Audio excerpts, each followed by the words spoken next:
Question 1. Process analysis reveals that a new federal health policy is being implemented, which aims to streamline reimbursement for certain therapeutic services. As an occupational therapist practicing in the United States, what is the most appropriate initial step to ensure ethical and effective practice under this new legislation? Option A. Conduct a thorough assessment of how the policy's provisions might affect the availability, accessibility, and quality of occupational therapy services for diverse client populations, and identify potential barriers or facilitators to optimal client outcomes.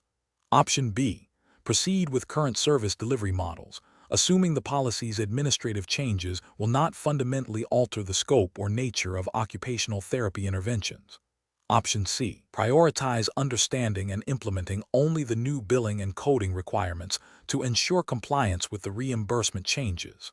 Option D. Advocate for the immediate rejection of the policy, citing potential administrative burdens without a detailed analysis of its broader implications.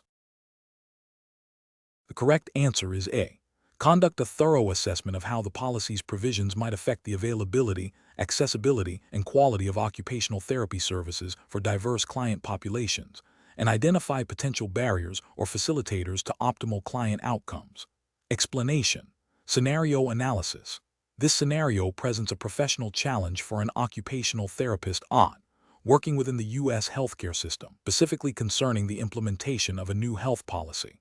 The challenge lies in balancing the policy's intended outcomes with the practical realities of service delivery and the diverse needs of the client population.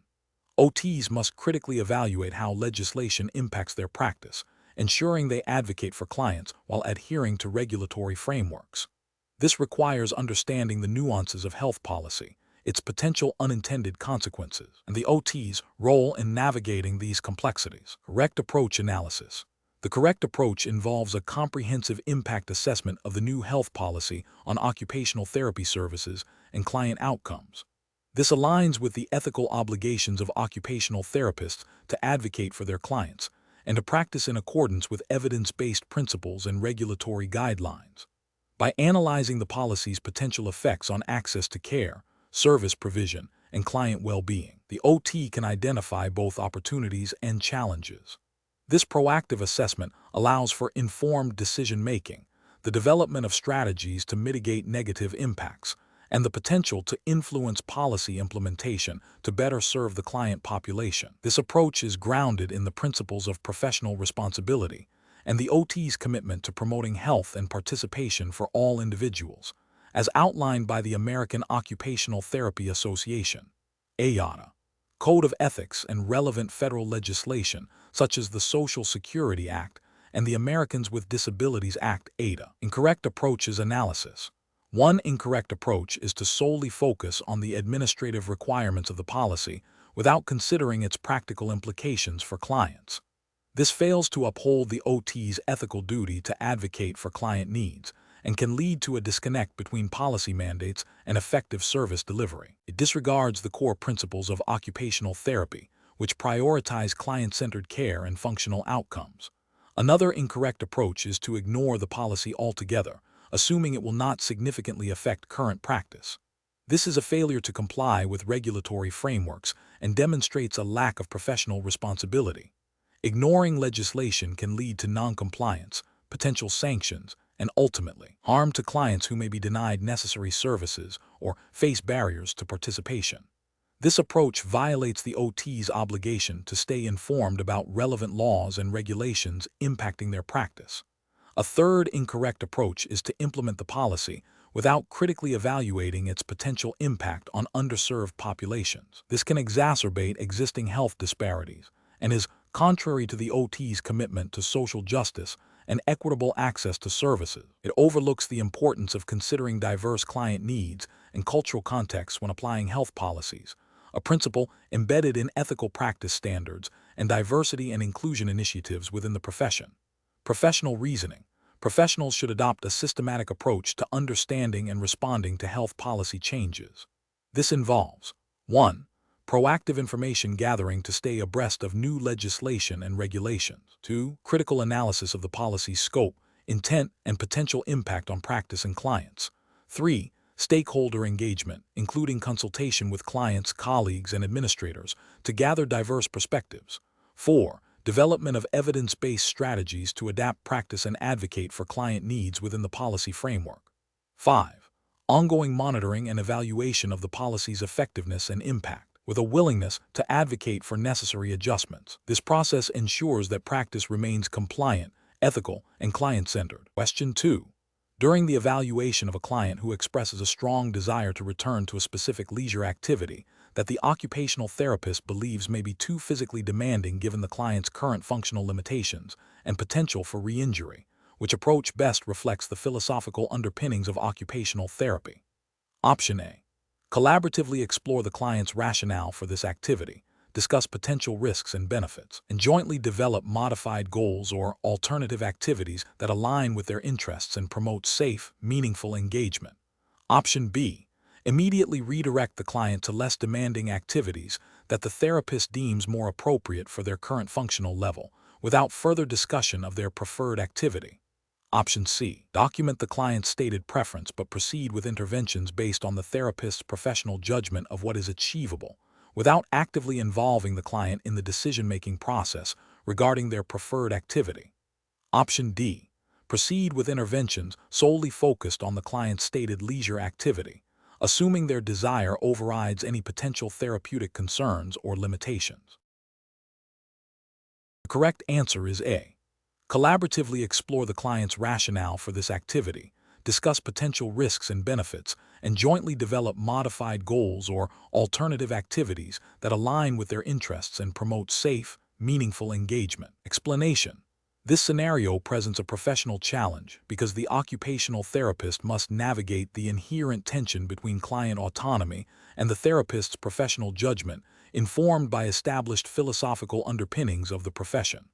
The client's stated preference, while important, may not fully align with the occupational therapist's understanding of what constitutes meaningful and beneficial occupation for the client's overall well-being and functional recovery, as guided by core occupational therapy principles. Careful judgment is required to balance respecting the client's self-determination with the therapist's ethical obligation to promote health and participation through occupation. The correct approach represents best professional practice because it prioritizes a client-centered philosophy that is foundational to occupational therapy. This approach acknowledges the client as the expert in their own life and experiences, while simultaneously leveraging the therapist's expertise in understanding occupation and its therapeutic potential. By exploring the client's rationale and collaboratively developing goals that integrate their preferences with therapeutic objectives, the therapist upholds the principle of enabling clients to engage in occupations that are meaningful and promote their health and well-being. This aligns with the philosophical underpinnings that emphasize the importance of occupation for human flourishing and the therapist's role as a facilitator of occupational engagement. An incorrect approach that solely focuses on the client's stated preference without further exploration fails to fully utilize the therapist's professional knowledge and the principles of occupational therapy. This could lead to interventions that are not optimally therapeutic or that do not address underlying barriers to meaningful participation. It risks a superficial understanding of the client's needs and may not lead to the most beneficial outcomes. Another incorrect approach that dismisses the client's preferences in favor of the therapist's predetermined ideas about what is best violates the core tenet of client-centered practice. This approach is paternalistic and undermines the therapeutic relationship, potentially leading to client disengagement and resistance. It fails to recognize the client's right to self-determination and their unique perspective on what constitutes meaningful occupation. The professional reasoning process in such situations involves a continuous cycle of assessment, planning, intervention, and evaluation, all guided by the philosophical underpinnings of occupational therapy. It requires active listening, empathetic inquiry, and collaborative goal setting. Professionals should first seek to understand the client's perspective and motivations. Then, they should integrate this understanding with their knowledge of occupational therapy principles and evidence-based practice to collaboratively develop a plan that respects client autonomy while maximizing therapeutic benefit. This involves exploring the why behind the client's preferences and the how of facilitating meaningful occupational engagement. Question 3. The evaluation methodology shows a client presenting with difficulties in meal preparation at home. The occupational therapist has administered a standardized assessment of fine motor skills, observed the client attempting to chop vegetables, and reviewed the client's self-report regarding their perceived challenges and frustrations with cooking. Which approach best synthesizes this information to inform intervention planning for improved occupational performance in meal preparation? Option A. Integrate the client's self-report of frustrations and perceived challenges with the therapist's observation and standardized assessment findings to develop a holistic understanding of performance barriers and strengths. Option B. Recommend environmental modifications to the kitchen layout and utensil selection based solely on the therapist's observations of the chopping task. Option C. Focus on the therapist's observations of the client chopping vegetables to identify specific technique errors and provide direct instruction on improved methods. Option D. Prioritize the standardized fine motor assessment scores to identify specific motor deficits and design exercises to improve those skills. The correct answer is D. Prioritize the standardized fine motor assessment scores to identify specific motor deficits and design exercises to improve those skills. Explanation. This scenario presents a professional challenge because the occupational therapist must synthesize information from multiple sources to accurately assess a client's occupational performance deficits. The challenge lies in discerning which evaluation components are most critical for informing intervention planning, ensuring that the assessment is client-centered and addresses the client's stated goals within their environmental context. This requires careful judgment to avoid over-reliance on one data point or a superficial understanding of the client's lived experience. The correct approach represents best professional practice because it prioritizes a holistic understanding of the client's occupational performance by integrating subjective client reports with objective observations and standardized assessments. This aligns with the NBCOT practice standards and code of conduct, which emphasize client-centered care, evidence-based practice, and the importance of a comprehensive evaluation. By considering the client's goals, environmental factors, and performance patterns, the therapist can develop an intervention plan that is meaningful, functional, and addresses the root causes of occupational disruption. This approach ensures that the evaluation directly informs the intervention, promoting client engagement and maximizing therapeutic outcomes. An incorrect approach that relies solely on standardized test scores without considering the client's subjective experience or environmental context fails to meet the ethical and professional standards of occupational therapy.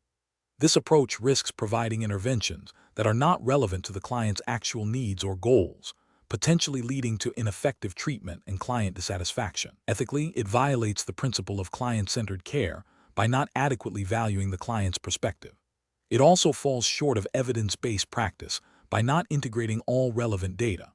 Another incorrect approach that focuses exclusively on the therapist's observations without incorporating the client's self-report or standardized measures overlooks crucial aspects of occupational performance. While observations are valuable, they can be subjective and may not capture the client's internal experience or the impact of external factors. This approach can lead to a biased understanding of the client's challenges and may result in interventions that do not address the client's primary concerns. This is a failure to conduct a comprehensive evaluation as mandated by professional standards. A third incorrect approach that prioritizes only environmental factors without a thorough understanding of the client's abilities and limitations would also be professionally unacceptable. While the environment is a critical component of occupational performance, interventions must be tailored to the individual's capacity to engage within that environment. Focusing solely on environmental modifications without assessing the client's performance patterns and underlying deficits would be an incomplete and potentially ineffective strategy. This demonstrates a lack of a systematic and client-centered evaluation process.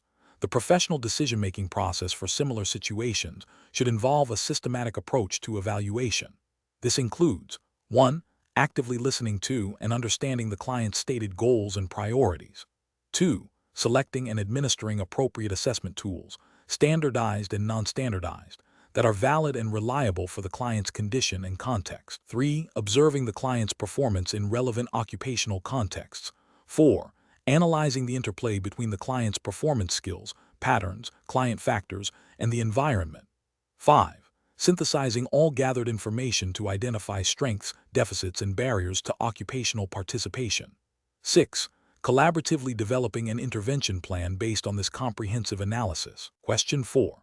The efficiency study reveals that a significant portion of occupational therapy sessions are spent on initial client evaluations. To improve workflow, an occupational therapist is considering streamlining the assessment process by focusing primarily on a few widely used standardized tests that measure core client factors, while minimizing time spent on in-depth interviews about personal contexts and environmental influences, which approach best aligns with the regulatory framework and ethical guidelines for occupational therapy practice as assessed by the NBCOT. Option A. Integrate a variety of assessment methods, including standardized tests, client interviews, and direct observation, to comprehensively evaluate both client factors and the influence of their contexts on occupational performance. Option B. Reduce the time allocated to client interviews and contextual exploration to expedite the assessment process, relying on the standardized tests to capture all necessary information. Option C. Prioritize the use of a limited number of standardized assessments that efficiently measure key client factors, as this is often sufficient for identifying primary areas of need. Option D. Focus exclusively on standardized assessments that provide objective data, as this is the most reliable method for evaluating client factors and contexts. The correct answer is A. Integrate a variety of assessment methods, including standardized tests, client interviews, and direct observation, to comprehensively evaluate both client factors and the influence of their contexts on occupational performance. Explanation. Scenario analysis. This scenario presents a professional challenge where an occupational therapist must balance the need for efficient client assessment with the ethical and regulatory imperative to gather comprehensive and individualized information.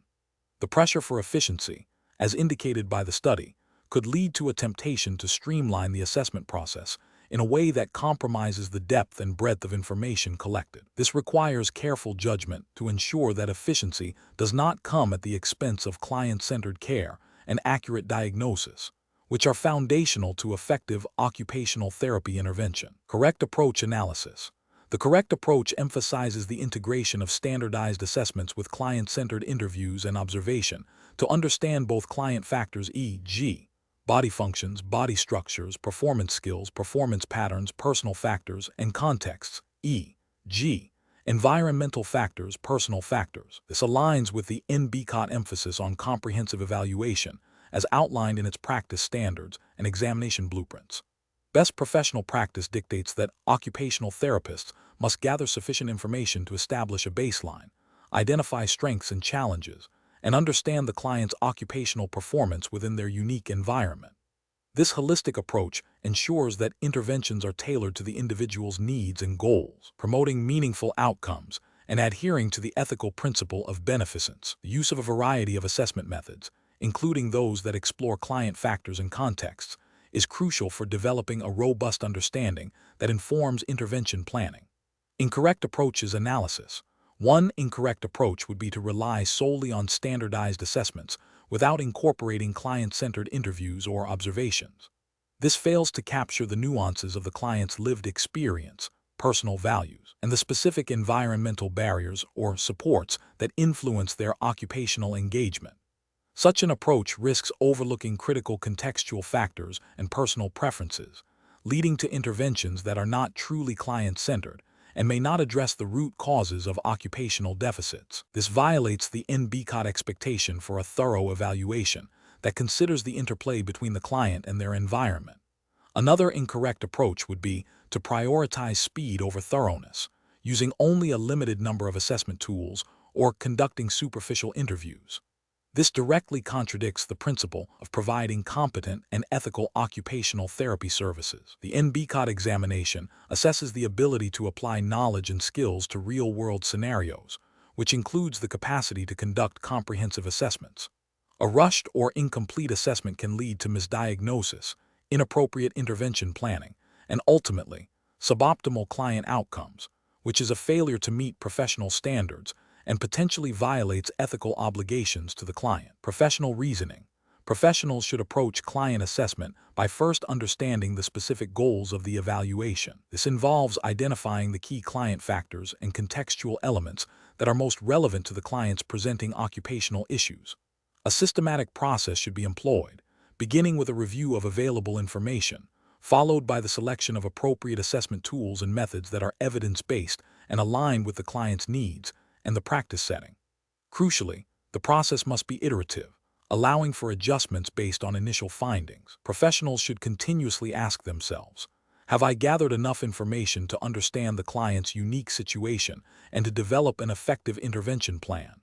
This involves actively listening to the client, observing their performance, and considering the influence of their environment. When faced with pressures for efficiency, professionals must advocate for the time and resources necessary to conduct thorough assessments, explaining the importance of comprehensive evaluation for client safety and effective outcomes. Question 5. Regulatory review indicates that an occupational therapist is working with an adult client who expresses a strong desire to return to independent living in their home. The client's home is a multi-story dwelling with significant accessibility challenges, and the client has limited financial resources for home modifications.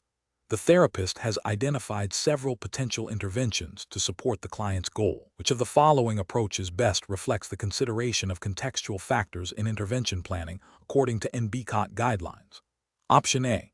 Immediately recommend a move to a single-story assisted living facility, as this is the most straightforward solution to address the home's accessibility issues and ensure the client's safety. Option B. Design a comprehensive home modification plan that includes structural changes to the home, assuming the client will be able to secure the necessary funding through loans or grants. Option C. Focus solely on teaching the client advanced mobility techniques to navigate stairs independently, as this directly addresses the primary physical barrier to returning home. Option D. Develop an intervention plan that prioritizes assistive technology and adaptive strategies to maximize the client's safety and independence within their current home environment, while also exploring community resources and potential funding for necessary modifications. The correct answer is D. Develop an intervention plan that prioritizes assistive technology and adaptive strategies to maximize the client's safety and independence within their current home environment, while also exploring community resources and potential funding for necessary modifications. Explanation. This scenario presents a professional challenge because the occupational therapist must balance the client's stated preferences and immediate needs with the broader contextual factors that significantly influence the long-term success and sustainability of the intervention. The therapist's role extends beyond simply facilitating the client's desired outcome to ensuring that the plan is realistic, achievable, and respects the client's environment and resources. Careful judgment is required to avoid imposing external solutions, while also ensuring the intervention is grounded in a comprehensive understanding of the client's life. The correct approach represents best professional practice by prioritizing a collaborative and client-centered process that actively incorporates contextual factors into the intervention plan. This aligns with the National Board for Certification in Occupational Therapies, NBCOT, emphasis on evidence-based practice and ethical considerations, which mandate that occupational therapy practitioners consider the client's environment, social support, financial resources, and cultural background when developing intervention plans. This holistic approach ensures that the plan is not only aligned with the client's goals, but also practical and sustainable within their lived reality, thereby promoting meaningful and lasting outcomes. An incorrect approach that focuses solely on the client's immediate request, without exploring contextual barriers, fails to uphold the ethical obligation to provide competent and comprehensive occupational therapy services. This oversight can lead to interventions that are ultimately ineffective or even detrimental if they are not feasible within the client's environment, or if they ignore potential safety concerns related to their living situation. Such an approach may also violate the NBCOT standards by not engaging in thorough assessment and planning that considers all relevant factors. Another incorrect approach that involves unilaterally designing an intervention based on the therapist's assumptions about what is best, without sufficient client input or exploration of contextual factors, disregards the core principle of client-centered care. This paternalistic stance undermines the client's autonomy and right to self-determination, which are fundamental to occupational therapy practice. It also risks creating an intervention that is misaligned with the client's values, preferences, and actual needs, leading to poor adherence and dissatisfaction. A further incorrect approach that prioritizes a standardized, one-size-fits-all intervention without tailoring it to the individual's unique context neglects the individualized nature of occupational therapy. This fails to acknowledge the diversity of client experiences and the impact of environmental, social, and personal factors on occupational performance. Such an approach is not only professionally unsound, but also ethically questionable, as it does not meet the standard of care expected for providing personalized and effective occupational therapy. The professional decision-making process for similar situations should involve a systematic approach. First, thoroughly assessing the client's goals and desires. Second, conducting a comprehensive evaluation of contextual factors, including the physical, social, cultural, and economic environment. Third, collaboratively developing intervention options with the client, discussing the feasibility and potential impact of each option within their context. And finally, jointly selecting and implementing an intervention plan that is both meaningful to the client and realistically achievable. This iterative process ensures that the intervention is client-centered, evidence-based, and ethically sound. Question 6. The control framework reveals that an occupational therapist is working with a client who expresses a strong desire to return to a highly demanding hobby that the therapist, based on initial assessments and understanding of the client's current physical and cognitive limitations, believes is not currently safe or realistically achievable without significant, potentially unattainable, modifications. The client is insistent on this specific goal. What is the most ethically and professionally sound approach for the occupational therapist to take in this situation? Option A. Immediately inform the client that their stated goal is unrealistic and focus solely on more basic functional tasks that the therapist deems appropriate, without further exploration of the client's expressed desire. Option B. Advise the client that this goal is beyond the scope of occupational therapy and suggest they seek advice from another professional, without attempting to explore or modify the goal within the therapeutic relationship. Option C. Engage in a collaborative discussion with the client to explore the underlying meaning and value of the hobby, assess the specific barriers to participation, and work together to modify the goal to be more achievable and functional, potentially breaking it down into smaller steps or identifying alternative ways to engage with the activity or its core components. Option D. Document the client's stated goal and proceed with interventions that address general functional improvements, without directly addressing the discrepancy between the client's specific goal and the therapist's assessment of its achievability. The correct answer is C. Engage in a collaborative discussion with the client to explore the underlying meaning and value of the hobby, assess the specific barriers to participation, and work together to modify the goal to be more achievable and functional, potentially breaking it down into smaller steps or identifying alternative ways to engage with the activity or its core components. Explanation. This scenario presents a common ethical challenge in occupational therapy, where a client's stated goals may not align with what the therapist perceives as the client's actual needs, or what is realistically achievable within the scope of practice and available resources.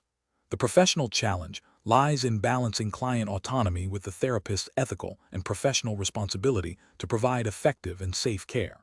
It requires careful communication, active listening, and a collaborative approach to goal setting. The correct approach represents best professional practice because it prioritizes a client-centered philosophy, which is a cornerstone of occupational therapy. By engaging in a thorough assessment of the client's underlying needs, values, and environmental factors, the therapist can help the client refine their goals to be more meaningful, functional, and achievable. This collaborative process ensures that the goals are not only what the client wants but also what they need to improve their occupational performance and well-being, aligning with the NBCOT practice standards and code of ethics that emphasize client participation and informed decision-making. An incorrect approach that focuses solely on the client's initial, potentially unrealistic, stated goal fails to uphold the therapist's ethical obligation to provide competent and evidence-based care. It risks setting the client up for disappointment and may not address the root causes of their functional limitations. This could be seen as a failure to conduct a comprehensive assessment and to engage in appropriate therapeutic reasoning, potentially violating NBCOT standards related to client assessment and intervention planning. Another incorrect approach that dismisses the client's goals outright, without exploration or attempt at modification, disregards client autonomy and the therapeutic relationship. This paternalistic stance can erode trust and alienate the client, hindering progress. Ethically, it fails to respect the client's right to self-determination and may not align with the principles of client-centered practice. Finally, an approach that immediately defers to a supervisor without attempting to explore the situation with the client first, while supervision is important, can be an abdication of professional responsibility. It suggests a lack of confidence in one's own clinical judgment and problem-solving skills, and it delays the necessary collaborative process with the client. While seeking guidance is appropriate, it should not be the first step in addressing a discrepancy between stated desires and perceived needs. Professionals should employ a decision-making process that begins with active listening and empathetic understanding of the client's perspective. This is followed by a comprehensive assessment to gather objective data about the client's functional status, environmental supports and barriers, and personal values. Next, the therapist should collaboratively discuss the assessment findings with the client, exploring the discrepancy between stated goals and identified needs. This dialogue should aim to reframe or modify goals to be SMART, specific, measurable, achievable, relevant, time-bound, and aligned with the client's values and potential for improvement. Documentation of this process is crucial. Question 7. Market research demonstrates that understanding the historical trajectory of occupational therapy is fundamental to contemporary practice.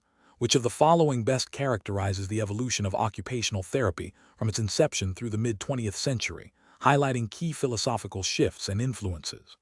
Option A.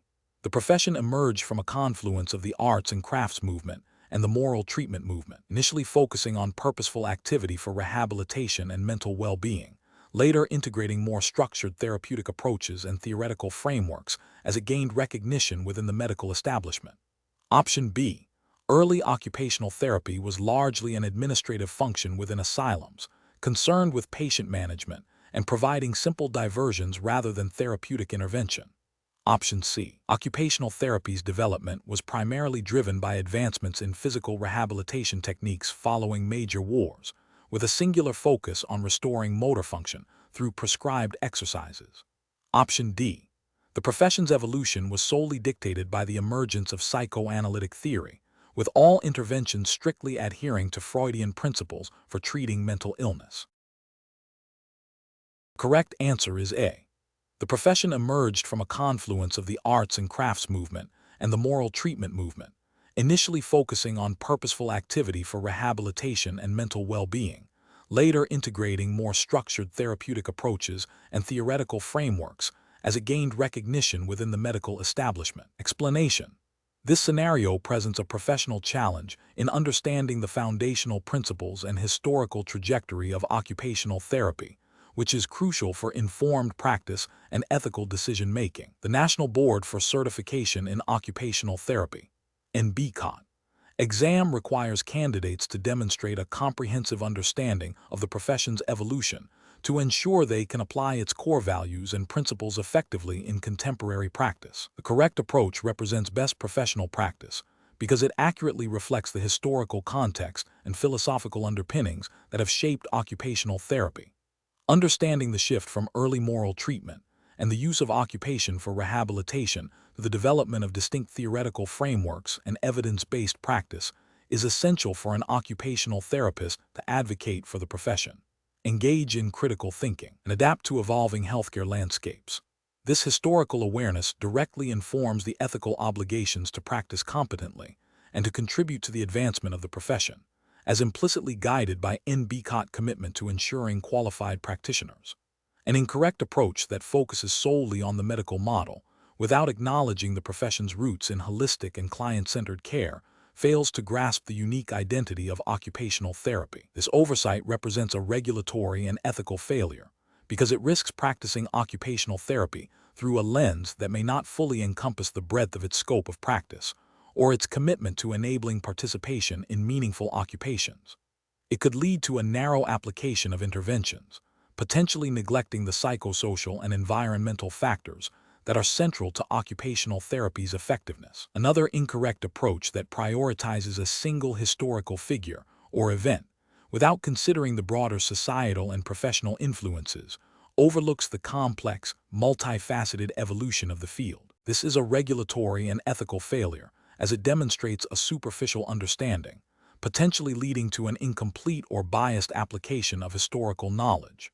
It fails to equip the practitioner with the nuanced perspective needed to understand the profession's resilience and adaptability, which are vital for navigating diverse practice settings and client needs. A further incorrect approach that emphasizes the administrative aspects of early occupational therapy programs over their therapeutic intent misinterprets the core purpose of the profession's development. This is a regulatory and ethical failure because it devalues the fundamental role of occupation as a therapeutic modality. It suggests a misunderstanding of the profession's philosophical underpinnings, which are rooted in the belief that engagement in meaningful activity is inherently therapeutic and essential for well-being. The professional reasoning process for similar situations should involve a critical evaluation of historical information through the lens of occupational therapy's core tenets. Professionals should ask, how did this historical development contribute to or shape our understanding of occupation as therapy?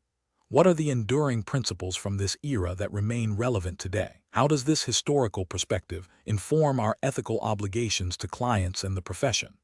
This critical self-reflection ensures that historical knowledge is not merely memorized, but is integrated into a robust understanding that guides competent and ethical practice. Question 8.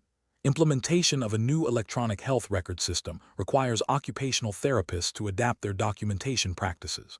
When reporting a client's progress on activities of daily living following a stroke, which approach best adheres to the National Board for Certification in Occupational Therapies and BCOT standards for documentation and reporting of findings. Option A. Using broad, subjective statements like client shows good progress and seems more functional without detailing specific skills or measurable outcomes. Option B. Documenting observable improvements in the client's ability to perform specific ADL tasks, using objective measures of independence and assistance levels, and clearly stating the impact of these improvements on the client's participation in meaningful occupations. Option C. Briefly noting that the client is doing better with ADLs without providing specific examples or objective data, as the therapist has a heavy caseload. Option D. Including personal anecdotes about the client's positive attitude and general well-being, which are not directly related to their functional ADL performance. The correct answer is B. Documenting observable improvements in the client's ability to perform specific ADL tasks, using objective measures of independence and assistance levels, and clearly stating the impact of these improvements on the client's participation in meaningful occupations. Explanation. Scenario analysis. This scenario presents a common challenge in occupational therapy practice, balancing the need for comprehensive documentation with the practical realities of time constraints and client confidentiality. The occupational therapist must accurately capture the client's functional status, interventions, and progress, while ensuring the documentation is legally sound, ethically compliant, and useful for various stakeholders, client, payers, other healthcare professionals. The challenge lies in selecting the most appropriate method to convey critical findings without compromising client privacy or creating an overly burdensome documentation process. Correct approach analysis. The correct approach emphasizes the use of objective, measurable data and client-centered language within the established documentation format. This aligns with the NBCOT practice standards and code of conduct, which mandate accurate, timely, and comprehensive documentation, reporting findings in a way that clearly articulates the client's functional limitations, the rationale for interventions, and the client's response ensures that the documentation serves its purpose as a legal record, a communication tool, and a basis for future treatment planning. Focusing on observable behaviors and functional outcomes, rather than subjective interpretations, enhances the reliability and validity of the report, which is crucial for reimbursement and continuity of care. Incorrect approaches analysis. One incorrect approach involves omitting specific details about the client's functional limitations and progress. This failure violates the NBCOT requirement for comprehensive documentation, potentially leading to misunderstandings about the client's needs and the effectiveness of therapy. It can also jeopardize reimbursement, as payers require evidence of skilled intervention and functional improvement. Another incorrect approach is to use vague or subjective language that does not clearly describe the client's performance or response to treatment. This lack of specificity makes the documentation less useful for other professionals and can be interpreted as a lack of professional rigor, potentially violating ethical standards related to professional competence and accountability. Finally, an approach that includes extraneous personal opinions or information unrelated to the client's occupational performance and therapeutic goals is inappropriate. This not only violates client confidentiality, but also detracts from the professional purpose of the documentation, potentially creating legal liabilities and ethical breaches related to privacy and professional boundaries. Professional reasoning. Professionals should approach documentation by first understanding the purpose of the record, to reflect the client's status, the therapist's clinical reasoning, and the outcomes of intervention. They should then consult relevant NBCOT standards and state practice acts to ensure compliance. The process involves systematically gathering objective data, articulating the client's functional impact, linking interventions to goals, and clearly documenting progress or lack thereof. When faced with choices about what to include, professionals should ask, is this information essential for understanding the client's occupational performance and the therapy provided? Does it support the rationale for my interventions? Is it objective and measurable? Does it protect client confidentiality? This critical self-inquiry guides the selection of the most appropriate and compliant reporting method. Question 9. Stakeholder feedback indicates that a client's family expresses significant concern regarding a proposed occupational therapy intervention for their elderly parent, citing deeply ingrained cultural beliefs about end-of-life care and family involvement that differ from the therapist's initial assessment and proposed plan. The occupational therapist has a strong clinical rationale for the intervention, believing it will significantly improve the client's quality of life and independence. Which of the following approaches best reflects culturally competent occupational therapy practice in this situation? Option A. Gently explain to the family that their understanding of the client's needs may be influenced by their cultural background, and encourage them to trust the therapist's professional expertise to guide the best course of action for the client. Option B. Proceed with the intervention as planned, explaining to the family that the therapist's clinical judgment is based on evidence-based practice and that their cultural beliefs, while noted, cannot override the necessity of the proposed treatment for the client's well-being. Option C.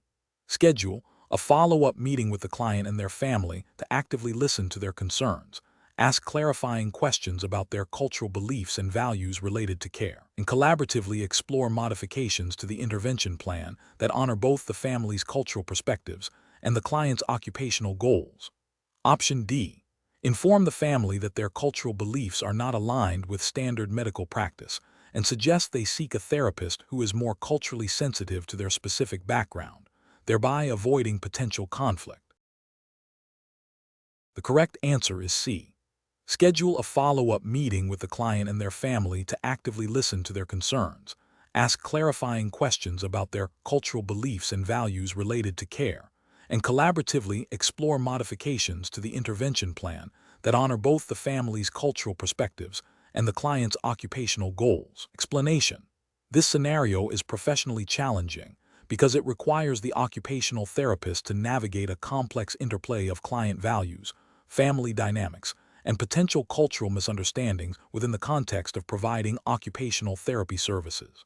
The therapist must balance the client's expressed wishes with the family's deeply held beliefs, ensuring that interventions are not only clinically appropriate, but also culturally sensitive and respectful. This requires careful judgment to avoid imposing personal biases or misinterpreting cultural norms, which could lead to ineffective or even harmful therapeutic outcomes.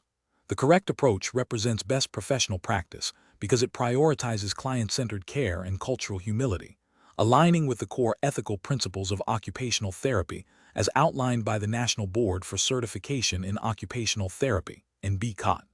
Specifically, it demonstrates adherence to the NBCOT practice standards and ethical standards that emphasize respecting client autonomy, promoting client well-being, and practicing in a culturally competent manner. By actively seeking to understand the family's cultural context and involving them in a collaborative decision-making process, the therapist fosters trust and ensures that the intervention plan is meaningful and acceptable to all involved parties. This approach upholds the dignity of the client and their family, and promotes a therapeutic relationship built on mutual respect and understanding. An incorrect approach that involves proceeding with the intervention, as initially planned without further exploration of the family's cultural beliefs, would represent a failure to practice competently and ethically. This would violate the NBCOT expectation that occupational therapists engage in ongoing professional development to enhance their cultural competence and adapt their practice to meet the diverse needs of clients. It could also lead to a breakdown in the therapeutic relationship, client dissatisfaction, and potential non-adherence to the intervention plan, thereby failing to promote the client's occupational performance and well-being. Another incorrect approach, such as dismissing the family's concerns as simply resistance or a lack of understanding, would be a direct violation of the ethical principle of respect for persons. This dismissive attitude demonstrates a lack of cultural humility and an unwillingness to engage in the necessary dialogue to understand differing perspectives. It fails to acknowledge the validity of the family's cultural framework and could lead to alienation and mistrust, undermining the therapeutic alliance. A third incorrect approach, such as unilaterally imposing a solution that aligns solely with the therapist's clinical judgment without adequate consideration of the cultural context, would also be ethically unsound. While clinical expertise is crucial, it must be integrated with an understanding of the client's and family's cultural values and beliefs. Failing to do so can result in interventions that are perceived as intrusive, disrespectful, or irrelevant, ultimately hindering the client's progress and potentially causing distress. The professional decision-making process for similar situations should involve a systematic approach. First, actively listen to and acknowledge all stakeholder perspectives, including the client and their family. Second, engage in self-reflection to identify any personal biases or assumptions that may be influencing judgment. Third, seek to understand the cultural context by asking open-ended questions and demonstrating genuine curiosity. Fourth, collaborate with the client and family to develop an intervention plan that respects their values and beliefs while still addressing their occupational needs. Finally, document the decision-making process and the rationale for the chosen course of action. Question 10. The monitoring system demonstrates a consistent, albeit slight, upward trend in the client's reported pain levels during specific functional activities over the past 2 weeks, but the client's objective functional performance measures have remained stable. What is the most appropriate next step in developing an evidence-based intervention plan? Option A. Immediately discontinue the current intervention and implement a new, more aggressive pain management protocol to address the observed trend. Option B. Ignore the monitoring system's data as the objective functional performance measures have not changed, indicating the trend is not clinically significant. Option C. Rely solely on the client's verbal reports during the next session to determine if the pain is a significant barrier, without further objective data collection or literature review. Option D. Conduct a detailed reevaluation of the client's pain triggers. Explore potential psychosocial factors influencing pain perception, and review current literature on pain management strategies relevant to the client's condition before modifying the intervention. The correct answer is D. Conduct a detailed reevaluation of the client's pain triggers, explore potential psychosocial factors influencing pain perception, and review current literature on pain management strategies relevant to the client's condition before modifying the intervention. Explanation. This scenario presents a professional challenge because the monitoring system's data, while indicating a trend, does not definitively prove causation or the immediate need for a drastic intervention change. Occupational therapists must balance the need for evidence-based practice with the ethical imperative to avoid unnecessary or potentially harmful changes to a client's intervention plan.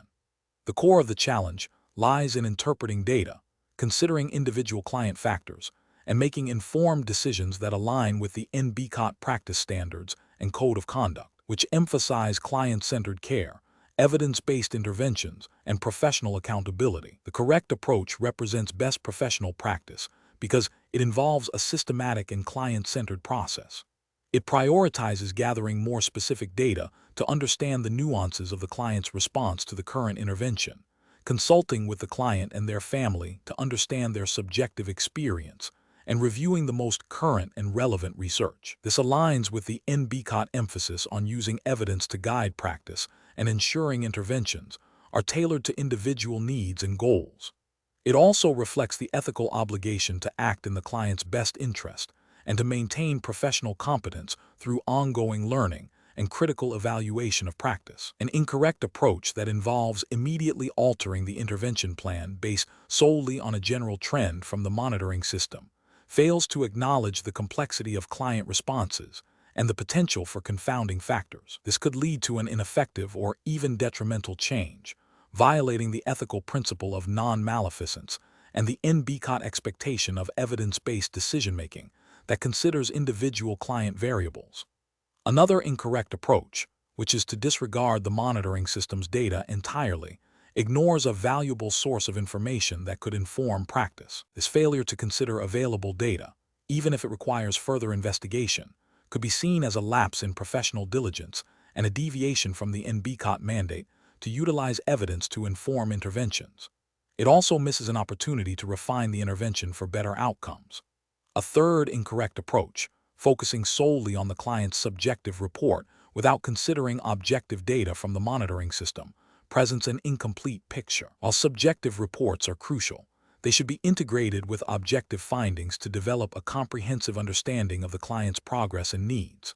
Relying solely on subjective feedback without objective corroboration can lead to interventions that are not optimally aligned with the client's functional status or the underlying therapeutic goals. Professional decision-making process for similar situations should involve a cyclical approach. 1. Continuously monitor client progress using a variety of methods, objective and subjective. 2. Critically analyze the collected data, looking for patterns, outliers, and potential contributing factors. 3. Consult relevant literature and evidence-based guidelines. 4. Collaborate with the client and their support system to understand their perspective and preferences. 5. Make informed decisions about intervention adjustments, always prioritizing the client's well-being and functional goals. And 6. Document the rationale for all decisions and monitor the impact of any changes. Question 11. Compliance review shows that an occupational therapist is working with a client who has experienced a significant life change, impacting their ability to engage in valued daily activities.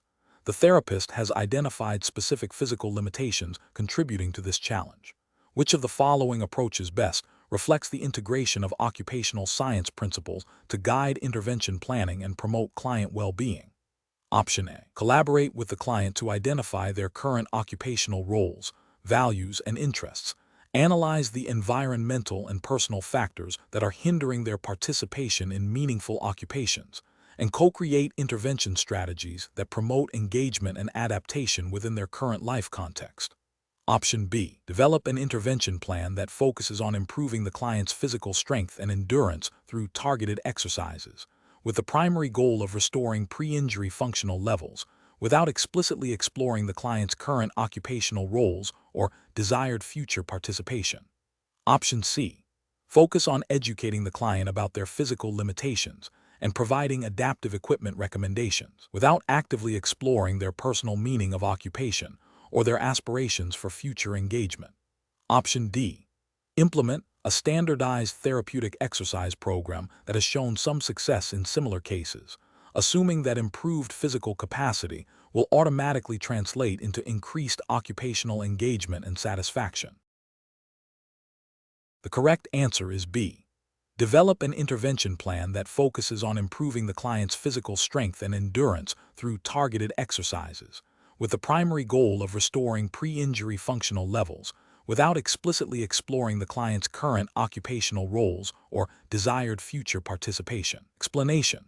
This scenario presents a professional challenge because it requires the occupational therapist to bridge the gap between theoretical occupational science principles and their practical application in a client's daily life.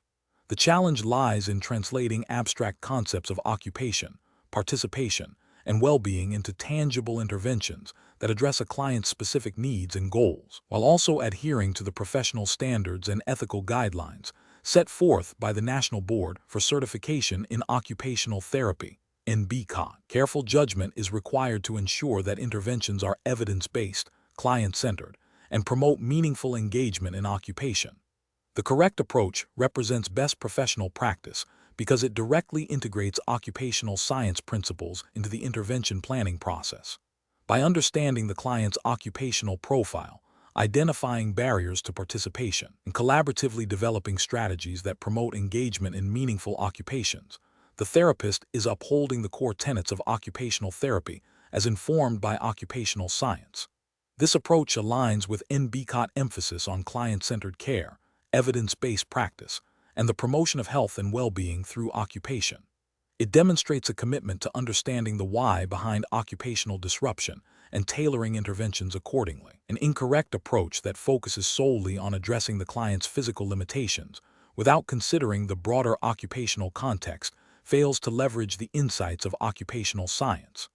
This could lead to interventions that are technically sound, but do not address the client's underlying occupational deficits or promote meaningful participation in their valued roles and activities. This approach risks being prescriptive rather than collaborative and may not lead to sustainable improvements in the client's quality of life. Ethically, it may fall short of the NBCOT expectation for holistic client care. Another incorrect approach that prioritizes a single therapeutic modality without considering its relevance to the client's occupational goals overlooks the foundational principles of occupational science. While a specific modality might offer some benefit, its effectiveness is maximized when integrated within a framework that understands how it supports or hinders the client's engagement in meaningful occupations.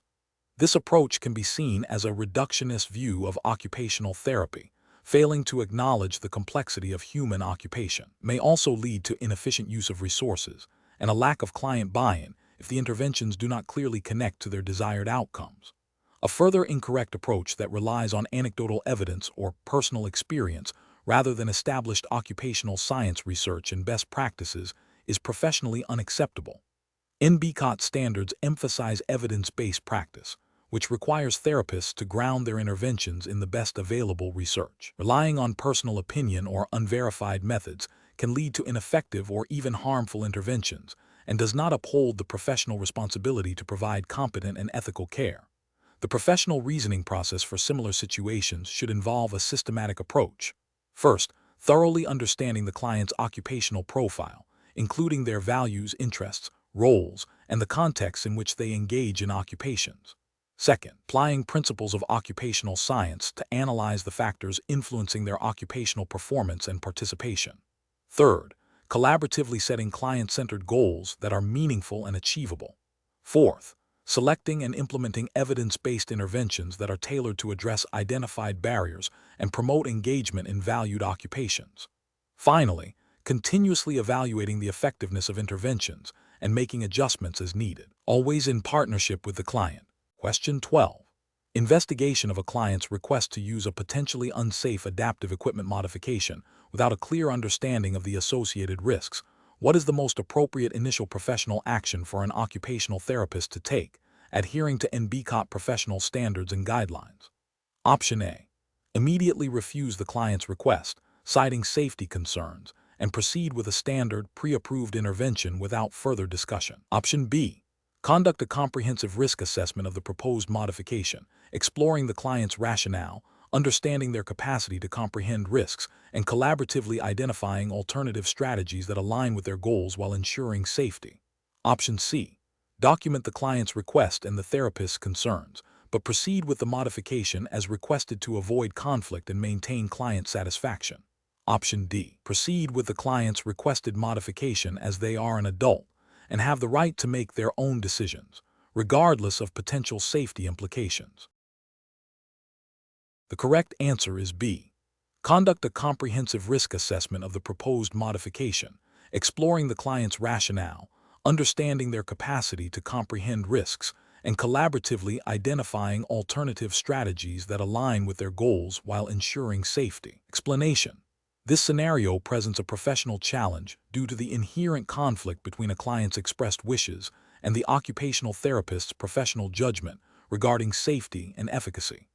The occupational therapist must navigate this by prioritizing client autonomy while upholding their ethical and professional responsibility to provide competent and safe care. As outlined by the National Board for Certification in Occupational Therapy, NBCOT, Practice Standards, and Code of Ethics, The correct approach involves a thorough risk assessment that considers the client's capacity, the potential benefits and harms of the proposed intervention, and alternative strategies. This aligns with NBCOT emphasis on client-centered practice, informed consent, and professional judgment.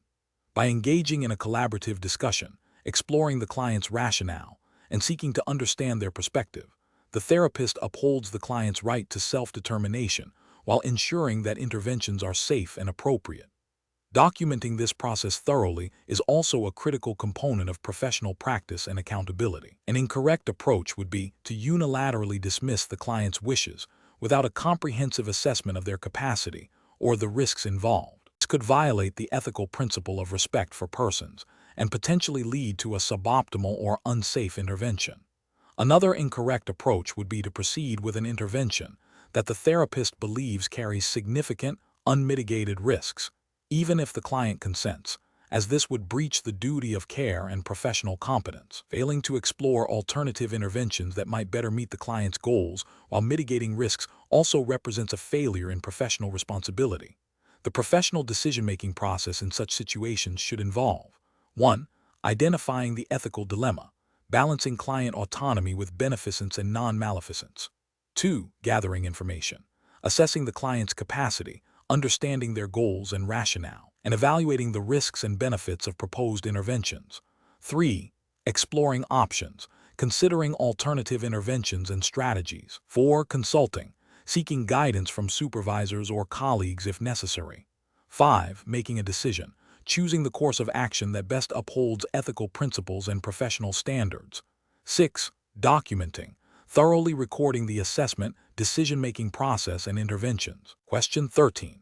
What factors determine the appropriateness and ethical application of non-standardized assessment techniques when a client's unique environmental context and functional goals present challenges for the use of traditional, standardized tools? Option A. The speed at which a non-standardized assessment can be administered, with the primary goal being to complete the assessment quickly to move on to intervention planning. Option B. The availability of any non-standardized assessment materials within the clinic, regardless of their suitability for the client's specific needs or the therapist's ability to interpret the results accurately. Option C. The therapist's clinical experience and judgment in adapting or creating assessment methods that are valid, reliable, and relevant to the client's specific situation, with careful consideration of potential risks and benefits. Option D. The therapist's preference for subjective observation and anecdotal evidence over any structured assessment process, prioritizing ease of implementation over data integrity. The correct answer is C. The therapist's clinical experience and judgment in adapting or creating assessment methods that are valid, reliable, and relevant to the client's specific situation, with careful consideration of potential risks and benefits. Explanation. This scenario presents a professional challenge because occupational therapists are tasked with assessing a client's functional abilities in a context where standardized tools may not fully capture the nuances of their performance or may be impractical to administer. The therapist must exercise sound clinical judgment to select and adapt assessment methods that are both valid and reliable for the individual client, while also adhering to ethical and regulatory standards. The risk assessment aspect requires careful consideration of potential harms or benefits associated with different assessment choices. The correct approach represents best professional practice because it prioritizes client-centered care and the most accurate, relevant assessment of functional performance within the client's natural environment. This aligns with the NBCOT emphasis on evidence-based practice and ethical conduct, which mandates that occupational therapy practitioners select and use assessment tools and methods that are appropriate for the client and the intended purpose of the assessment. Specifically, the NBCOT practice standards and code of conduct require practitioners to demonstrate competence in assessment, which includes understanding the limitations of various assessment techniques and adapting them judiciously when necessary to meet individual client needs. This approach ensures that the assessment is meaningful and directly informs intervention planning, promoting optimal outcomes. An incorrect approach that relies solely on readily available, but potentially inappropriate, non-standardized techniques without considering their validity or reliability for the specific client's context poses a significant ethical and regulatory risk. This could lead to inaccurate conclusions about the client's abilities, resulting in ineffective or even detrimental interventions. Such a failure to critically evaluate assessment methods violates the NBCOT expectation of competent practice and the ethical obligation to provide services that are in the client's best interest. Another incorrect approach that involves improvising assessment methods without any systematic basis or documentation risks undermining the professional integrity of occupational therapy. This lack of a structured approach can lead to subjective and biased evaluations, making it difficult to justify treatment decisions or track progress objectively. This deviates from the NBCOT requirement for documentation that clearly reflects the assessment process and rationale, and it fails to uphold the professional standard of providing defensible and accountable services. A further incorrect approach that prioritizes speed or ease of administration over the thoroughness and appropriateness of the assessment can lead to superficial data collection. This may result in overlooking critical functional deficits or strengths, thereby compromising the development of a truly individualized and effective intervention plan. This approach fails to meet the NBCOT standard for comprehensive assessment and can be seen as a breach of the ethical duty to provide diligent and competent care. The professional decision-making process for similar situations should involve a systematic evaluation of the client's needs, the purpose of the assessment, and the available resources.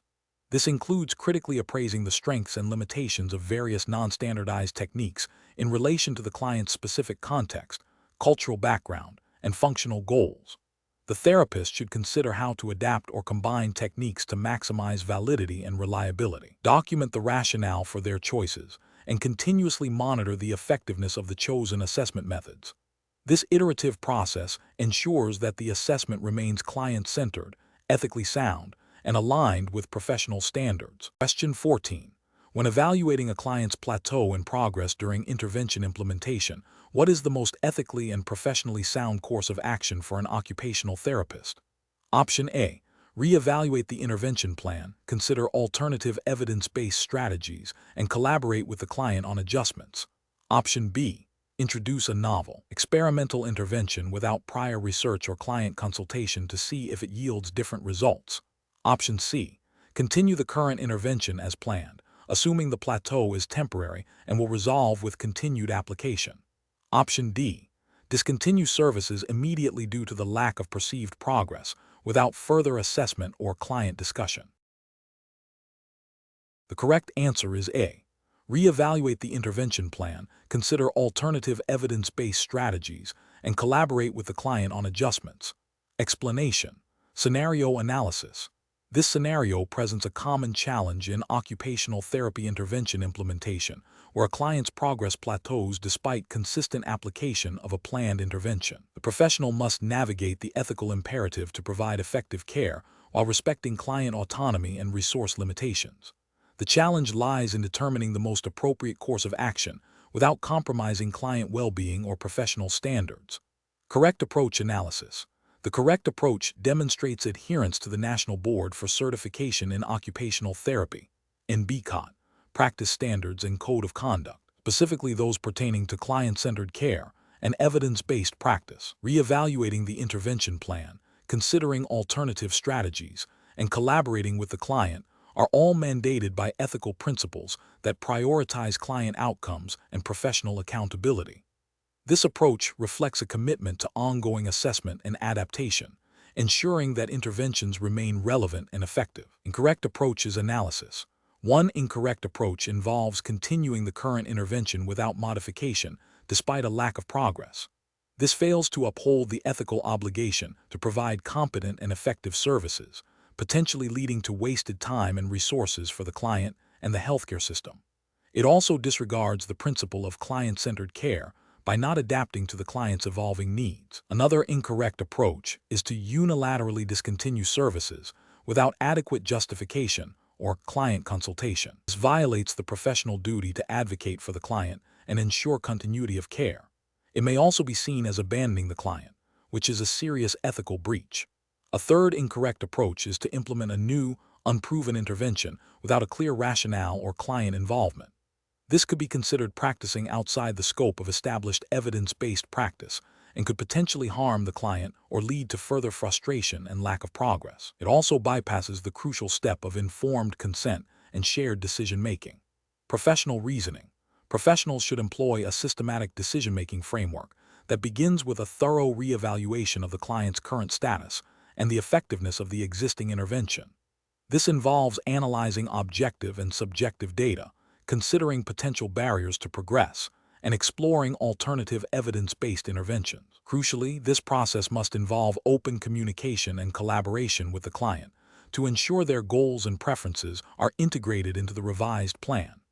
This iterative process of assessment, planning, intervention, and reevaluation is fundamental to ethical and effective occupational therapy practice. Question 15.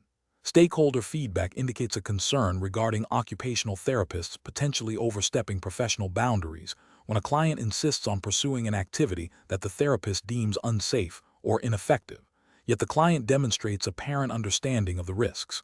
How should an occupational therapist ethically navigate this situation to uphold both client autonomy and professional responsibility? Option A. Proceed with the client's requested activity without further discussion, assuming their stated understanding of risks is sufficient to avoid conflict and maintain client satisfaction. Option B.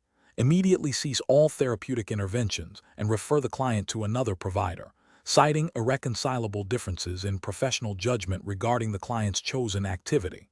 Option C. Override the client's decision and unilaterally implement a different therapeutic approach that the therapist believes is safer and more effective, regardless of the client's expressed wishes. Option D. Engage in a collaborative discussion with the client to explore their reasoning, educate them further on potential risks and benefits, and jointly problem-solve to identify modifications or alternative activities that align with their goals while mitigating safety concerns. The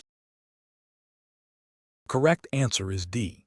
Engage in a collaborative discussion with the client to explore their reasoning, educate them further on potential risks and benefits, and jointly problem-solve to identify modifications or alternative activities that align with their goals while mitigating safety concerns. Explanation. Scenario analysis. This scenario presents a professional challenge due to the inherent conflict between a client's expressed wishes and the occupational therapist's professional judgment regarding safety and efficacy.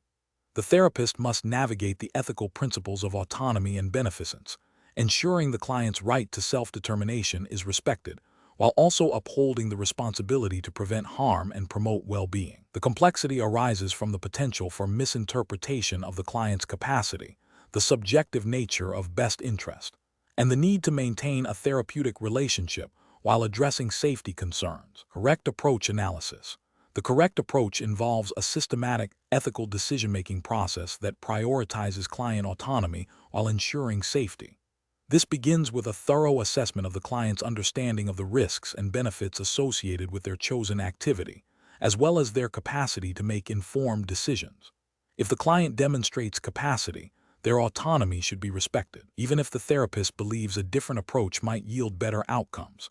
However, if capacity is questionable or if the chosen activity poses a significant risk of harm that outweighs potential benefits, the therapist must engage in further dialogue, explore alternatives, and potentially involve other stakeholders, e.g., family, caregivers, physician, in a collaborative manner, always documenting the process and rationale. This aligns with the NBCOT emphasis on client-centered care and ethical practice, particularly the principles of justice, beneficence, non-maleficence, autonomy, fidelity, and veracity.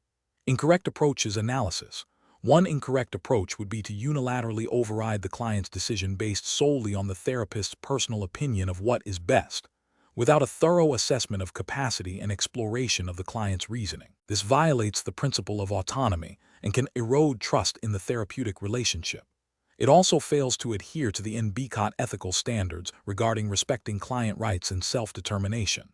Another incorrect approach would be to abandon the client or the therapeutic relationship due to the disagreement, without attempting to resolve the ethical dilemma through communication, education, or collaborative problem-solving. This could be seen as a failure to uphold the principle of beneficence and could leave the client at risk. It also neglects the professional responsibility to advocate for the client's well-being within ethical boundaries. A third incorrect approach would be to proceed with the client's request without adequately assessing the risks or exploring safer alternatives, even if the therapist has significant safety concerns. This could lead to harm. violating the principle of non-maleficence and potentially exposing the therapist to professional liability. It demonstrates a lack of due diligence and a failure to apply professional judgment in a manner that safeguards the client. Professional reasoning. Professionals should utilize a structured ethical decision-making framework. This typically involves 1. Identifying the ethical problem and relevant ethical principles. 2. Gathering all relevant facts, including the client's perspective, capacity, and the potential risks and benefits. 3. Exploring alternative courses of action. 4. Evaluating the alternatives based on ethical principles and professional standards. 5. Implementing the chosen course of action and documenting the process. 6. Reflecting on the outcome and making adjustments as needed. This systematic approach ensures that decisions are well-reasoned, client-centered, and ethically sound, aligning with NBCOT commitment to competent and ethical occupational therapy practice. Question 16. Operational review demonstrates that a client with a recent stroke presents with significant difficulty performing upper body dressing independently, specifically with buttoning shirts and managing zippers. The occupational therapist is considering various techniques to address this functional deficit. Which of the following approaches best aligns with the principles of occupational therapy and the NBCOT regulatory framework for skill development and rehabilitation? Option A. Prescribing a general upper body strengthening program using resistance bands and weights without specific reference to the dressing task itself.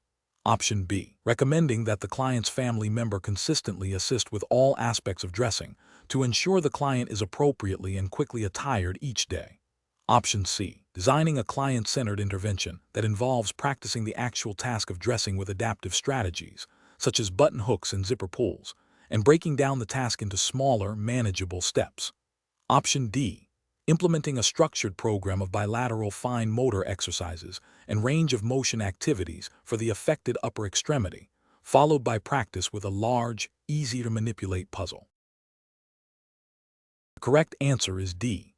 Implementing a structured program of bilateral fine motor exercises and range of motion activities for the affected upper extremity, followed by practice with a large, easy-to-manipulate puzzle. Explanation. Scenario analysis. This scenario presents a common challenge in occupational therapy practice, where a therapist must select the most appropriate intervention to address a client's specific functional deficit. The challenge lies in understanding the nuances of different skill development and rehabilitation techniques, and aligning them with the client's goals and the established principles of occupational therapy as defined by the NBCOT. Accurate assessment and selection of interventions are crucial for client outcomes and adherence to professional standards. Correct approach analysis. The correct approach emphasizes the use of a client-centered, occupation-based intervention that directly targets the identified deficit in dressing. This aligns with the core tenets of occupational therapy, which prioritize enabling participation in meaningful occupations. The National Board for Certification in Occupational Therapy, NBCOT, practice standards and code of conduct emphasize the importance of client-centered care, evidence-based practice, and the use of occupations as both a means and an end in therapy. Selecting an intervention that directly addresses the client's goal of independent dressing, using adaptive strategies and practicing the actual task, is the most effective and ethically sound approach. Incorrect approaches analysis.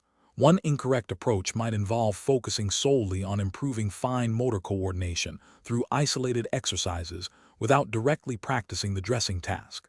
This fails to be occupation-based and may not translate effectively to the client's functional goal, potentially violating NBCOT standards regarding the application of therapeutic principles to achieve client-specific outcomes. Another incorrect approach could be recommending a passive approach, such as having a caregiver perform the dressing task for the client. This undermines the client's potential for independence and skill development, contradicting the occupational therapy mandate to promote self-care and participation. This approach would also fail to meet the client's stated goal and would not align with the NBCOT emphasis on maximizing client function. A third incorrect approach might involve implementing a generic, non-individualized exercise program that does not directly relate to the client's specific challenges with dressing.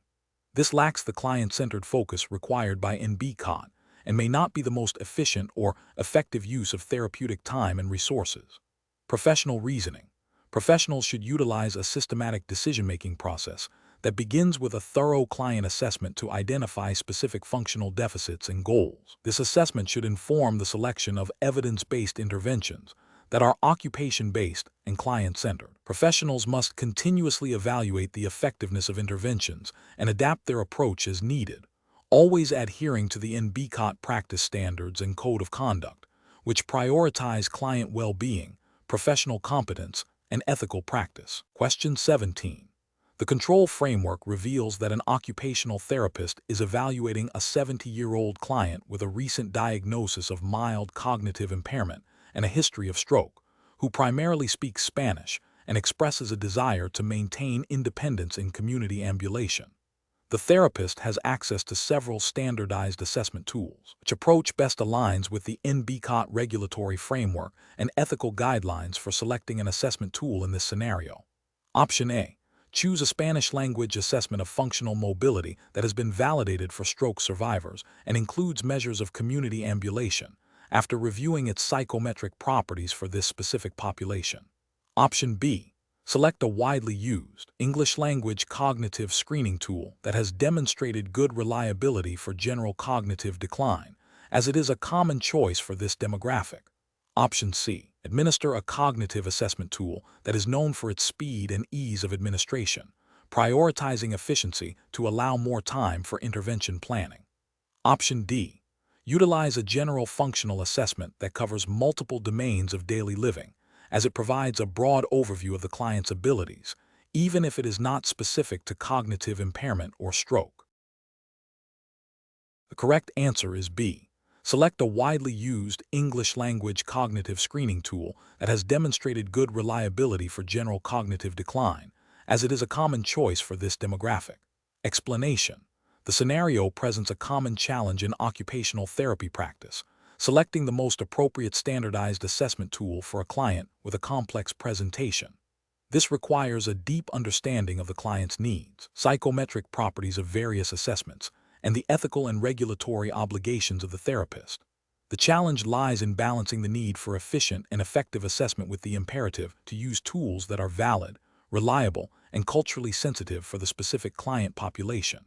The correct approach involves a systematic evaluation of available standardized assessments, considering their alignment with the client's presenting problems, functional goals, and cultural background. This aligns with the NBCOT practice standards and code of conduct, which emphasize the importance of using appropriate assessment methods that are evidence-based and tailored to the individual. Selecting a tool that has demonstrated validity and reliability for the target population and the specific constructs being measured ensures that the assessment results are meaningful and can inform effective intervention planning. This approach upholds the ethical principle of beneficence by ensuring the client receives the most accurate and relevant assessment possible, leading to better outcomes. An incorrect approach would be to select a standardized assessment solely based on its widespread use or familiarity, without critically evaluating its suitability for the individual client. This could lead to inaccurate or incomplete data, potentially resulting in inappropriate intervention plans. Such a choice would violate the NBCOT expectation that occupational therapists practice competently and ethically, using tools that are appropriate for the client's needs and the intended purpose of the assessment. Another incorrect approach would be to use an assessment tool that has not been validated for the client's specific cultural or linguistic background, or for the particular condition being assessed.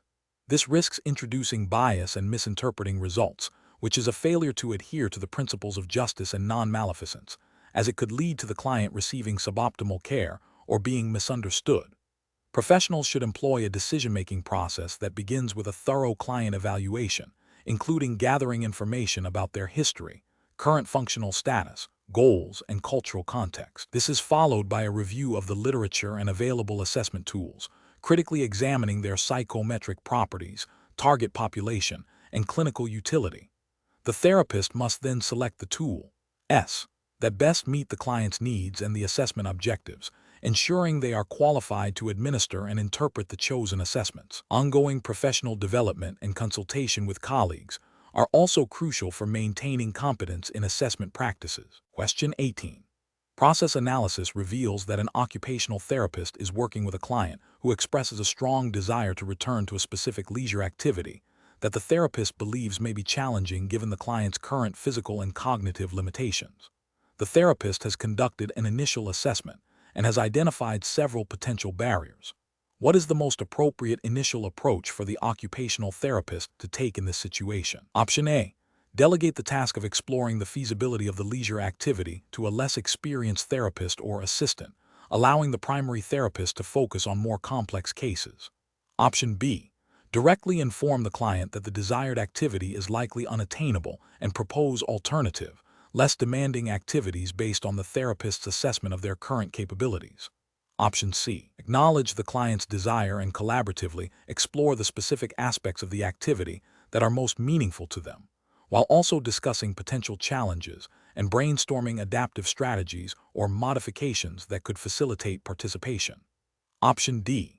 Proceed with interventions focused on improving the client's general functional abilities without explicitly addressing the client's stated leisure goal, assuming that improved function will naturally lead to the ability to engage in the activity. The correct answer is B. Directly inform the client that the desired activity is likely unattainable and propose alternative, less demanding activities based on the therapist's assessment of their current capabilities. Explanation. This scenario presents a professional challenge because it requires an occupational therapist to balance the client's stated preferences with their functional limitations and the therapist's professional judgment regarding the most effective path to achieving meaningful outcomes. The challenge lies in ensuring client-centered care while upholding the principles of evidence-based practice and ethical responsibility to promote client well-being and independence. Careful judgment is required to avoid imposing personal biases or prematurely limiting the client's perceived potential. The correct approach represents best professional practice because it prioritizes a collaborative and client-led process. By actively listening to the client's goals and preferences, the occupational therapist demonstrates respect for their autonomy and lived experience. This forms the foundation of a strong therapeutic alliance, which is crucial for engagement and adherence to interventions. Furthermore, this approach aligns with the core tenets of occupational therapy, which emphasize enabling clients to participate in meaningful occupations. The therapist's role is to facilitate this participation by identifying barriers and developing strategies, rather than dictating the client's desires. This aligns with the NBCOT practice standards and code of conduct, which emphasize client-centered care, respect for client rights, and the promotion of occupational performance. An incorrect approach that focuses solely on the therapist's perception of the client's limitations, without thorough exploration of the client's goals, fails to uphold the principle of client autonomy. This could lead to interventions that are not meaningful to the client, potentially resulting in decreased motivation and engagement.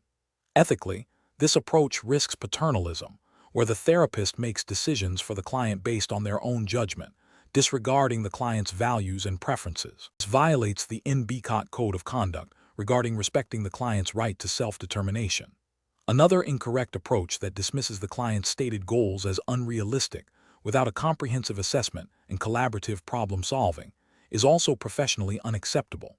This prematurely limits the scope of intervention and may overlook creative solutions or adaptive strategies that could enable the client to achieve their desired outcomes. This approach fails to demonstrate the therapist's commitment to exploring all avenues for occupational engagement and may be perceived as a lack of professional effort or belief in the client's potential.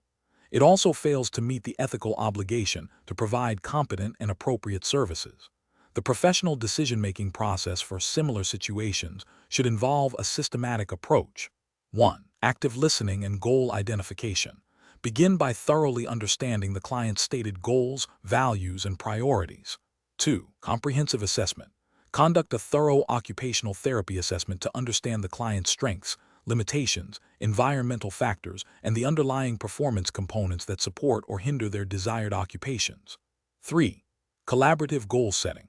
Engage in a collaborative process with the client to refine goals, ensuring they are meaningful, achievable, and aligned with the client's values and the therapist's professional expertise.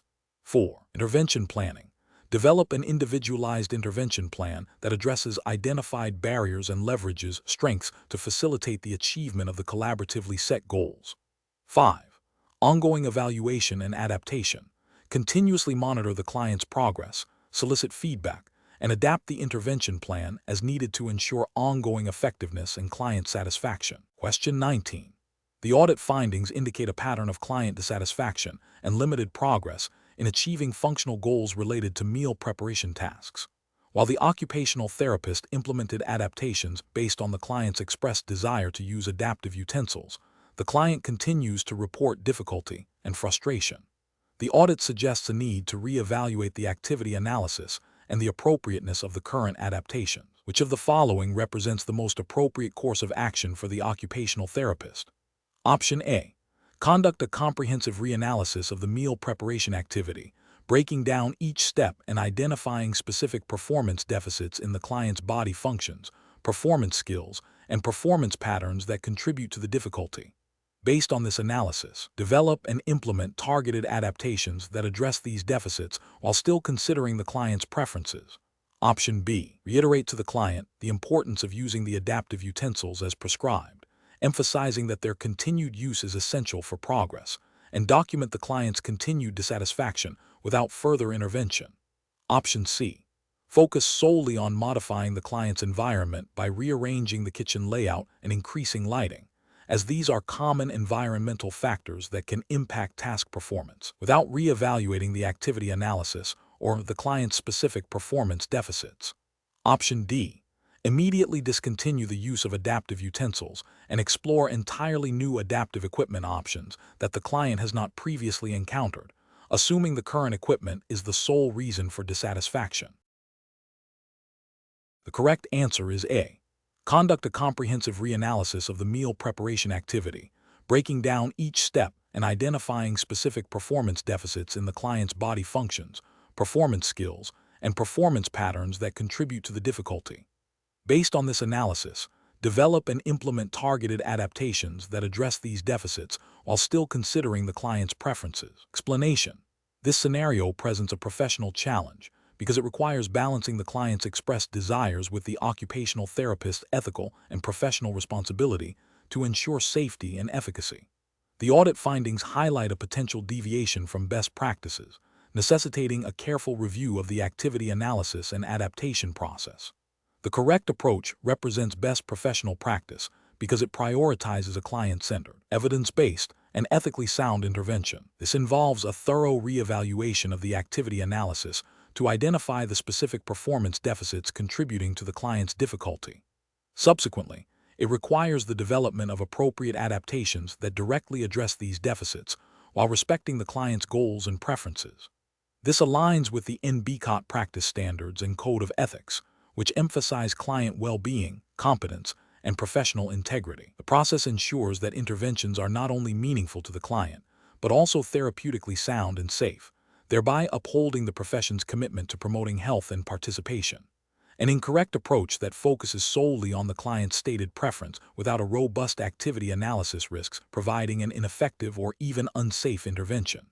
This could lead to client frustration, lack of progress, and potential harm, violating the ethical principle of beneficence and non-maleficence. Another incorrect approach that involves making superficial changes without understanding the underlying performance deficits fails to address the root cause of the client's challenges. This demonstrates a lack of clinical reasoning and competence, potentially leading to wasted resources and a failure to achieve desired outcomes, which contravenes the NBCOT standard for providing competent services. A third incorrect approach that dismisses the client's input entirely, even if based on a perceived safety concern, can damage the therapeutic relationship and undermine client autonomy, potentially violating the ethical principle of respect for persons. Professionals should approach such situations by first acknowledging the audit findings and the need for review. They should then engage in a systematic process. 1. Re-examine the original activity analysis, identifying specific client factors, body functions, body structures, performance skills, performance patterns, client context, and activity demands that are hindering participation. 2. Collaborate with the client to understand their goals, values, and preferences regarding the activity and any potential adaptations. 3. Develop and implement evidence-based adaptations that directly target the identified performance deficits and align with the client's goals. 4. Continuously evaluate the effectiveness of the adaptations and the client's progress, making further adjustments as needed. This iterative process ensures that interventions are client-centered, effective, safe, and ethically grounded. Question 20. Risk assessment procedures indicate that an older adult client who recently experienced a fall expresses a strong desire to resume gardening independently, a cherished daily activity.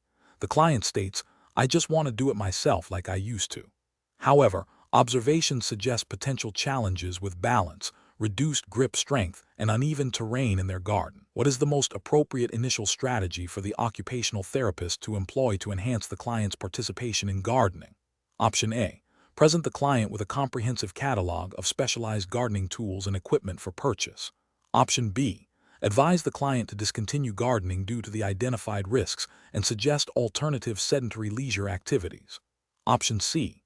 Collaboratively analyze the gardening activity, identify specific barriers to independent participation, and explore adaptive strategies or environmental modifications with the client.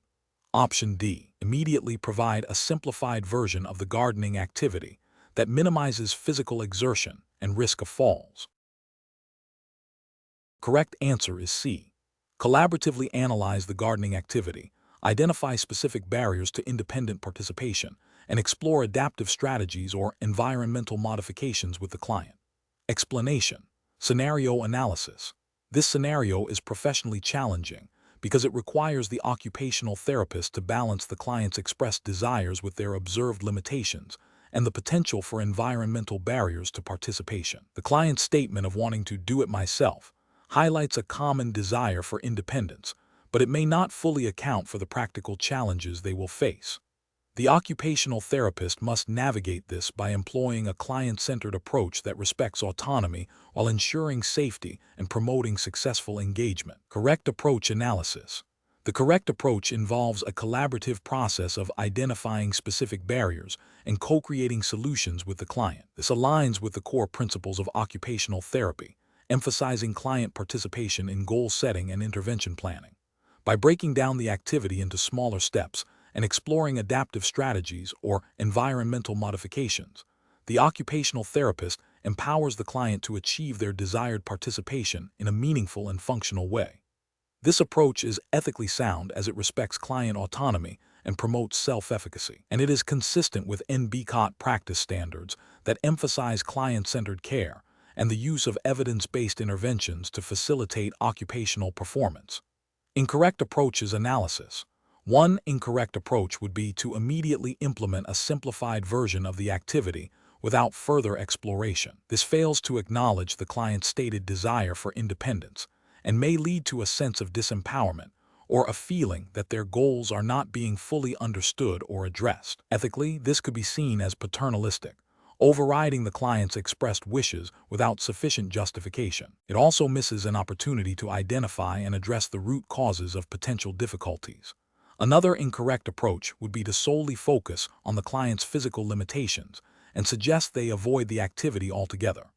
This is overly restrictive and fails to consider the potential for compensatory strategies or environmental adaptations that could enable participation. Such an approach would be a failure to advocate for the client's occupational needs and could lead to social isolation or a decline in overall well-being, contradicting the profession's mandate to promote health and participation. A third incorrect approach would be to provide a detailed list of assistive devices without first understanding the client's specific needs and preferences for using them. This can be overwhelming and may not result in the most effective or client-preferred solutions. It also bypasses the crucial step of collaborative problem-solving and may lead to the client feeling like they are being dictated to, rather than being an active partner in the intervention process. Professional reasoning. Professionals should approach this situation by first actively listening to the client's goals and concerns. They should then conduct a thorough occupational analysis of the desired activity, considering the client's abilities, the environment, and the activity demands. Following this, a collaborative discussion should occur to identify potential barriers and brainstorm solutions, prioritizing client preferences and values. The intervention plan should then be developed and implemented in partnership with the client, with ongoing evaluation and adjustment as needed. This systematic client-centered process ensures that interventions are meaningful, effective, and ethically grounded.